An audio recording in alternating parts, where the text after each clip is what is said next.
Welcome to part 2 of this series of filming a solo cinematic hike. Today we're on location at a really cool place that I like to hike, and I think it'll be a perfect area for what we have in store today. Okay, in the last episode of this series we learned that, well, if we pack too heavy for a hike, we could fall down a mountain and severely injure ourselves. And I also went over packing and planning tips to film a cinematic hike. Today we're getting to the good stuff, and we're going to go over camera settings and a number of different shots and techniques to give our hiking video that cinematic feel. Let's get to it. I'm only bringing 2 little cameras and my drone with me today, so I'm going to real quick go over just the important settings for each that are going to help give our footage that cinematic look and feel. For the Pocket 3, I'm going to set it at 4K 60 frames per second just in case I need to slow down and smooth out any of my handheld clips. I'm going to put it in Pro mode so I can use the D-Log-M color profile, which will give me more flexibility in post when I'm color grading my footage, and it'll help give my finished video a more cinematic look. I'll set my shutter speed to 1/120 and my white balance at about 5700 if it's bright and sunny out, or around 7500 if it's cloudy. The next camera I'm using is the Action 4 camera, and I'll keep this right here on my backpack clip. This setting is also 4K 24 frames per second, but I'm setting the aspect ratio to 4:3 so I can capture more vertically in my frame, and it sort of focuses more on the trail in front of me. I'll also be in Pro mode with the D-Log-M color profile, but I'm going to select Auto for my exposure control and set it to 1/200 to 1/8000 and see if this helps adjust my shutter speed when I'm going in and out of the shadows.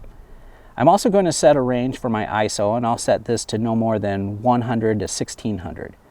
For the EV comp, I'm going to set this to -0.3 just in case our highlights get blown out. And for the field of view, I like the standard D-Warp mode even though it crops a little. Or wide view looks pretty good with the 4:3 ratio. Okay, we're all set with our 2 camera team. Now we just need to get the drone ready when we need it. For the drone, I'm using the DJI Air 2S, and like most DJI drones, it's lightweight, compact, and shoots beautiful 4K video. The Air 2S also shoots 5.4K video with the big 1-inch sensor and the D-Log-M color profile. I like to select the 5.4K because it gives me more resolution to work with if I need to zoom in and crop some of my footage without losing quality in my shots. Unfortunately, you can only shoot up to 4K using the tracking feature on the Air 2S, and I'll be getting some overhead shots of me hiking and maybe some side follow shots from a distance, and of course a nice establishing shot to start off the video. So I guess we'll be shooting 4K with all our drone shots. It'll probably match my footage a lot better anyways. Don't need this anymore. Now that we have the settings all dialed in on our cameras, we can finally start recording our hike. We're going to start out with a good establishing shot using the drone. What I envisioned was having the drone follow me pulling into the parking area at the location, and I'll try to get the drone up high enough and at the right angle so we can also get a good aerial view of the whole mountain area that I'll be hiking at. Now that we have a good establishing shot, I'm just going to start my hike and get a variety of the typical shots along with some unique ones. I'll list the shot type for each one and any notes on how I recorded the individual shots. In this diagram posted by StudioBinder.com, we can see all the different shots and what part of the subject will be framed in each shot. We'll also make sure the movement in each of our clips is going the same direction as our hike, so they match up good and it's easy for the viewer to follow.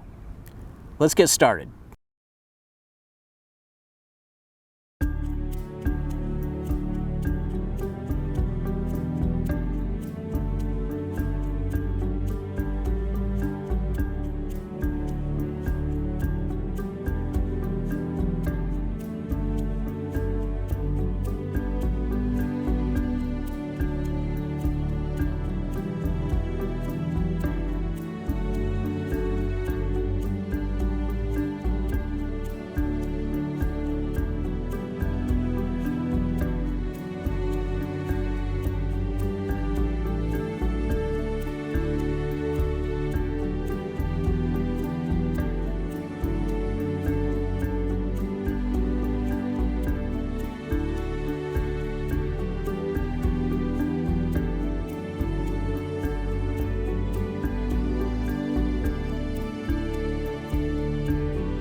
That's my collection of clips to put together a cinematic hiking video. Look for the last part in this series where I'm going to tie everything together with sound, color grading, and storyline. And if you missed the last part of this series where I went over packing and planning for a cinematic hike, you can check it out right here.